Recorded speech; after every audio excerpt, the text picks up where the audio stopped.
Alright, what's going on, folks? Rooster here in Tennessee. Revisiting the Maco 75.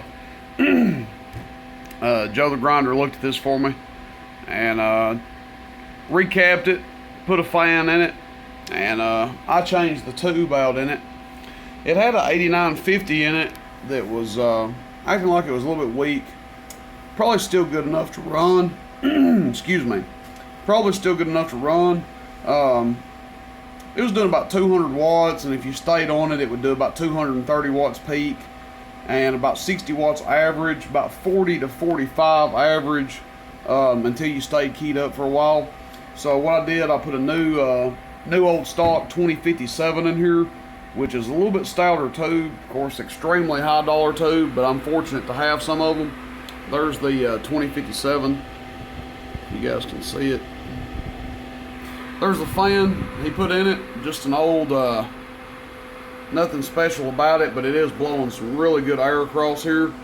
No worries about the tube getting hot, and no, it doesn't affect the tube warming up like some people think. They say, oh, put a fan on it, they're supposed to get hot. Wrong. Doesn't affect it at all. It still warms up the way it should. Preamp works on this thing unbelievably.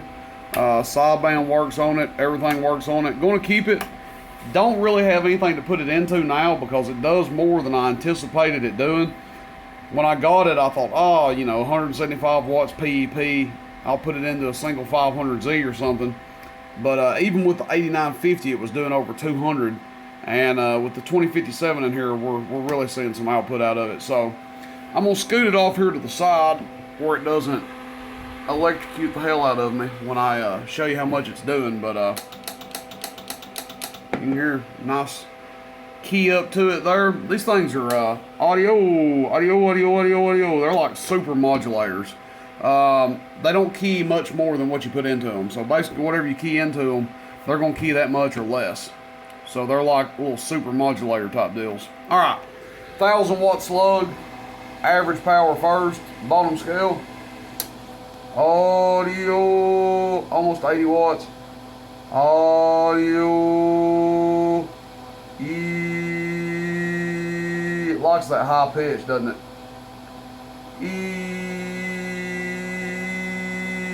80 watts average. So, it's a 75, it's doing 80 watts average. That's a pretty good sign. Let's go to PEP. Bottom scale still. It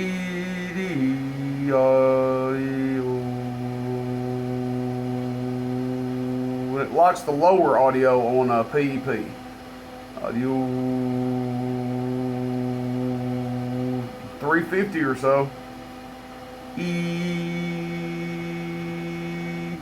300. Just talk normal. 1, 2, 3, 4, 5, 6, 7, 8, 9, 10. Audio.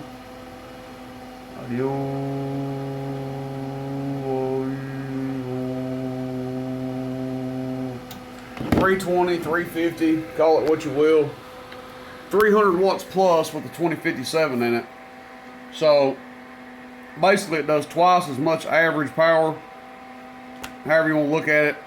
The old A950 would get up to about 60 watts, so you could say this thing's doing 20 watts more average, 25 watts more average, and then doing a solid 100 plus more PEP.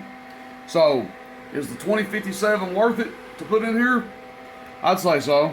I haven't tested that 2057 on a tube tester, but when you've got one tube producing that kind of power, pretty safe to say that it's probably good. Maco 75. I don't know what the heck I'm going to use this thing for, but I've wanted one for a long time. May have to get a 2-tube 500Z and drive it into or something. Be a pretty nasty combo. These things are loud. Super duper modulation. Yeah, they're probably a little bit dirty. They probably bleed a little bit. But what do you expect? What is this thing? Probably 50 years old now. Probably came out in the 70s. 45 years old. Alrighty, Maco 75. Hope you guys enjoy. I do have the cover for it. It's got a chrome cover, but I just want to show you guys top side of it.